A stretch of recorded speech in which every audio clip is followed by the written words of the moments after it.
Aujourd'hui, on s'attaque enfin au capitaine de la 10e division. Le jeune génie, possesseur de Yorin-Maru, le plus puissant des Zanpakuto de glace, enfin après Sodeno Shirayuki bien sûr, j'ai nommé Toshiro Hitsugaya. Certains diront que je commence déjà à manquer de respect au capitaine de la 10e, mais avant de commencer, comme d'habitude, je vous remercie de suivre la chaîne et les vidéos. On est de plus en plus de fans de Bleach et de fans de manga et d'anime en général, et je pouvais pas rêver mieux. D'ailleurs, pas mal de gens me demandent de créer un serveur Discord dans lequel on pourrait discuter de Bleach, mais aussi d'autres mangas, de jeux vidéo, bref, des trucs de weeb quoi. Donc si vraiment ça vous chauffe, dites-le moi en commentaire, et on mettra ça en place. Bref, maintenant que tout est dit, parlons de Toshiro Hitsugaya.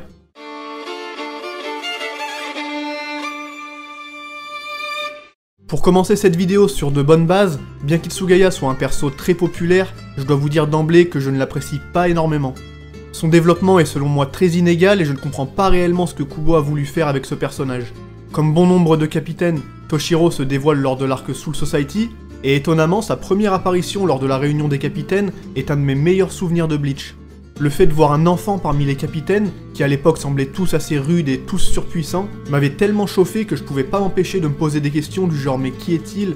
Pourquoi il est capitaine aussi jeune? Et surtout quels sont ses pouvoirs? Mais je me disais surtout un truc, il doit être hyper balèze.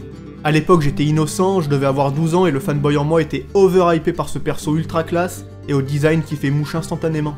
Écharpe, cheveux argentés, ton froid et Zanpakuto de glace, c'est un peu l'archétype du perso fanboy. C'est le genre de personnage designé pour plaire, en particulier aux lecteurs les plus jeunes. Mais attention, on peut pas juger un personnage sur son design seulement. Hitsugaya était par le passé 3ème siège de la 10e division, à l'époque où Isshin était capitaine, et il est aussi très proche de Momo Inamori, ainsi que de sa vice-capitaine Matsumoto, qui en surface semble complètement opposé à lui en termes de caractère. Comme vous le savez, lors de l'arc Soul Society, Hitsugaya sera manipulé de bout en bout par Aizen, et va nous présenter une personnalité calme et mesurée en surface, mais qui de par son jeune âge peut facilement craquer et avoir le sang chaud. Mais ses coups de colère sont compréhensibles puisqu'Aizen lui en a fait voir de toutes les couleurs et s'en est pris aux personnes qu'il aime, Inamori notamment. Ses assauts sur Gin et sur Aizen à la fin de l'arc sont à mettre sur le coup de la colère et sont compréhensibles. Cela nous fait comprendre que c'est un Shinigami inexpérimenté, mais on ne peut pas vraiment lui en vouloir pour le coup. On a donc pour le moment un personnage assez intéressant, stylé, et on s'attend à le voir évoluer très vite et à devenir un allié de poids. En termes de combat, on ne l'a quasiment pas vu à l'œuvre, si ce n'est lors d'affrontements où il n'a pas la tête froide et qui sont très rapides. Et à ce moment, j'avais qu'une envie, le voir combattre sérieusement, calmement, pour qu'il nous montre réellement pourquoi il fait partie des capitaines malgré son jeune âge. Et arrivé à l'arc Arrancar, Hitsugaya gagne une place de choix sur le devant de la scène, puisqu'il fait partie de l'équipe de Shinigami déployée dans le monde réel, avec Yumichika, Matsumoto et compagnie. Et ces moments où l'on nous introduit plus précisément les Arrancars, et où nos amis combattent la Frationne de Grimmjow dans Karakura est selon moi un moment très mal exécuté, en tout cas en ce qui concerne Toshiro. Il va affronter Xiaolong, un des Arrancars accompagnant l'Espada numéro 6, et va se faire mettre à l'amende salement, en attendant de pouvoir lever sa limite. Rappelez-vous, en temps normal, les Shinigami déployés dans le monde réel se vont imposer une limite de puissance, qu'ils ne peuvent pas lever sans l'accord du Seireitei. C'est dans ce combat que l'on nous parle des fleurs de glace de Daigoren Yorin-Maru, qui est le Bankai d'Hitsugaya, et Xiaolong va émettre la théorie qu'une fois les fleurs de glace fanées, le Bankai s'arrête. Mais c'est seulement à la toute fin du manga qu'on apprendra ce qu'il en est vraiment, car ici tout nous pousse à penser que l'Arrancar a raison. Du coup, même en Bankai, Toshiro va être malmené par son opposant, et même si une fois la limite levée il parvient à le finir en un coup, il finit par s'effondrer à cause de ses blessures et de l'utilisation prolongée de son Bankai. Je trouve que de le voir à nouveau grièvement blessé est un peu décevant, c'est pas vraiment ce que l'on attend d'un capitaine et malheureusement, Hitsugaya démontre à nouveau son manque d'expérience. L'envoyer en tant que meneur dans le monde réel après les événements de Soul Society était d'ailleurs une très mauvaise idée, puisqu'il a particulièrement souffert de la trahison d'Aizen et peine à garder son calme. Je pense que s'il a été choisi en tant que meneur de cette expédition, c'est surtout de par sa popularité, mais un capitaine plus expérimenté aurait probablement été plus utile. Mais attention, je dis pas que Toshiro a pas rempli son rôle, je veux juste dire que niveau scénario, ça a pas beaucoup de sens que ce soit lui qui soit envoyé. Après, je suis pas contre si le perso est mis en scène intelligemment. Mais le problème c'est qu'à force de le voir si souvent sortir son Bankai pour se faire détruire, on finit par le voir comme un perso overused, ou surutilisé si vous préférez. C'est un peu le même problème avec Renji d'ailleurs. Et ce problème grossit encore plus avec l'affrontement contre Luffy et Yami, où la team de Shinigami va encore se faire disrespect comme jamais. On se rappellera toujours de ces fameuses interactions entre Luffy et Matsumoto, qui surviennent pendant ce que je qualifierais d'un des pires combats de Bleach. Luffy va affronter toute l'équipe en même temps, composée je le rappelle de Renji, Ikkaku, Yumichika, Matsumoto et Hitsugaya. Ce dernier va se faire envoyer valser en un instant, et là vraiment c'est plus possible. Mais ça va, c'était une feinte, pendant que ses potes se faisaient torturer par Luffy, il préparait une attaque spéciale, le Senen Yoro, qui va permettre de geler l'espada éphémère dans une prison de glace. Celle-ci sera brisée quand le Negation va ramener les Arrancar au Wekomundo, dévoilant un Luffy complètement indemne. D'ailleurs, dans ce combat, sans l'intervention d'Urahara, Matsumoto serait peut-être morte, donc bon, pas génial encore une fois la prestation pour Hitsugaya là. Et à ce niveau-là, on l'a vu en Bankai 36 fois, surtout si on compte les hors-séries ou les films, mais les fois où il a été vraiment décisif sont rares. Ça casse un peu le mythe du Bankai, même si je sais, c'est un génie mais il est jeune, etc. Mais on peut pas tout excuser avec ça, s'il est capitaine à un moment c'est qu'il le mérite, mais bon au moins on peut dire qu'il est humble puisqu'il sait qu'il a encore du chemin à faire. Et il reste encore la bataille de Karakura, et là j'en attendais beaucoup. Après tout ça, je me disais que Toshiro allait enfin nous montrer du lourd et être décisif face à l'armée d'Aizen.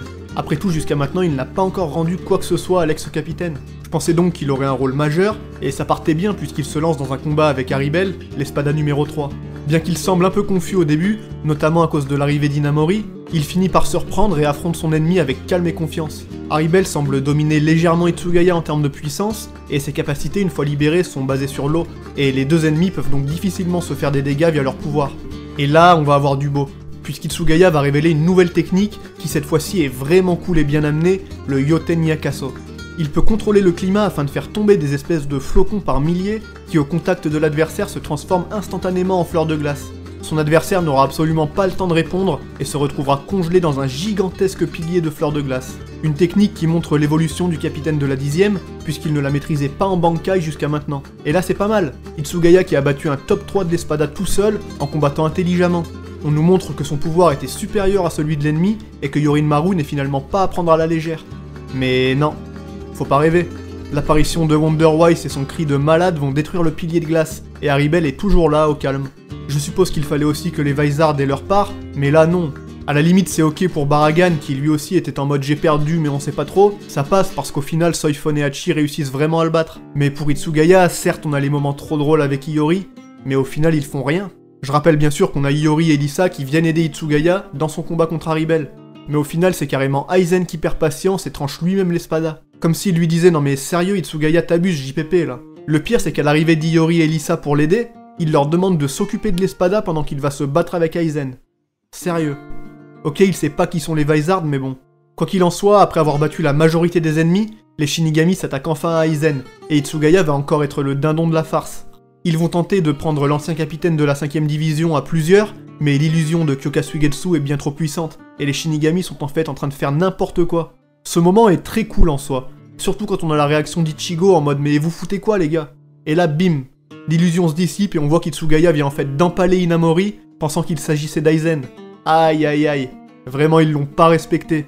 Et bon je le troll beaucoup depuis le début, mais ce moment est quand même très fort, montrant bien qu'Aizen s'amuse et que les Shinigami touchés par l'hypnose totale n'ont absolument aucune chance.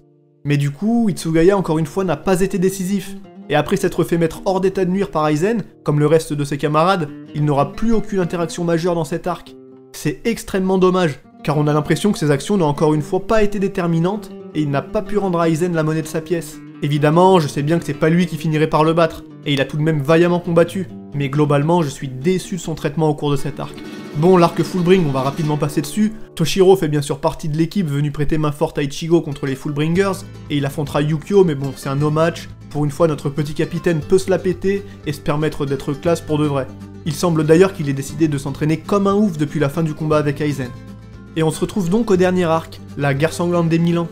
Et disons que c'est mitigé. On remarque clairement un gain en maturité chez notre jeune capitaine, qui semble vraiment plus adulte cette fois. Après, on a du bon et du moins bon. Il fera partie des capitaines se faisant voler leur Bankai, et fera preuve d'une grande maturité en tentant malgré tout de s'entraîner et de mettre au point des techniques de combat sans Bankai. Mais bien que ce soit une bonne décision, face au Stern Ritter cela ne suffira pas, et il sera terrassé par Basby.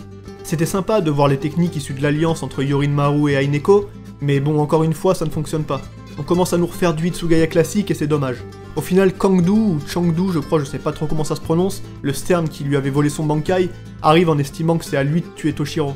Heureusement, grâce au Shineiyaku d'Urahara, il sera à même de récupérer son Bankai et d'écraser Kangdu sans problème. Au moins il aura pris un Stern et ça c'est pas négligeable. Mais bon, quand on voit les actions de certains autres capitaines en comparaison, c'est pas non plus le fait du siècle. D'autant plus qu'il finira par s'écrouler après cet affrontement et sera transformé en zombie par Giselle. Et ça aussi c'est quand même sale. Le gars a pris la max, on dirait que Kubo le troll à chaque fois. Mais heureusement encore une fois, il sera sauvé de la zombification par Mayuri, alias The Goat, qu'il remerciera humblement. Mais bon, c'est pas fini puisque lors de l'assaut sur le Varvelt, Hitsugaya prendra part à l'un des combats contre les boss finaux de Bleach. En effet, il combattra courageusement aux côtés de Byakuya et Kenpachi contre ce monstre de Gerard Valkyrie. Et Hitsugaya sera mis en lumière puisqu'il va enfin nous montrer son vrai visage. Rappelez-vous des fleurs de glace présentes sur son Bankai. Il n'a jamais affirmé quoi que ce soit à leur propos.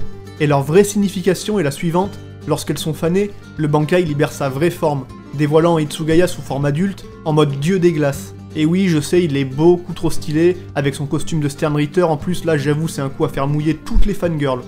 Et c'est un événement fort puisqu'on a enfin quelque chose de vraiment concret et impressionnant pour le personnage. Bon ok, ça fait très fanservice, mais c'est quand même intéressant, et ça permet de montrer que cette fois, Hitsugaya a mûri. Ce n'est pas expliqué en détail, mais selon moi cette forme n'était auparavant pas utilisable car Toshiro manquait de puissance.